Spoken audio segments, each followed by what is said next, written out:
से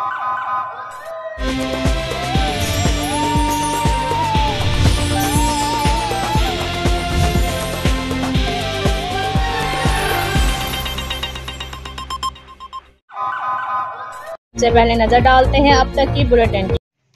मुल्क के दीगर इलाकों की तरह खुशाब में भी पाकिस्तान पीपल्स पार्टी के अहदेदारान और वर्कर्स ने अपने कैद के साथ इजहार यकजहती के लिए रैली निकाली। इजहार यकजहती रैली में पीपीपी के वर्कर्स ने भरपूर शिरकत की। शुरकाए रैली ने बैनर्स और प्लेकार्ड्स उठा रखे थे। उन्होंने पीपीपी कैदीन के हक में जबरदस्त नारेबाजी की। वजीर खारजा और चेयरमैन पीपीपी बिलावल भुट्टो के अक़वाम मुत्तहिदा में जुर्रतमंदाना किरदार को बहुत सराहा।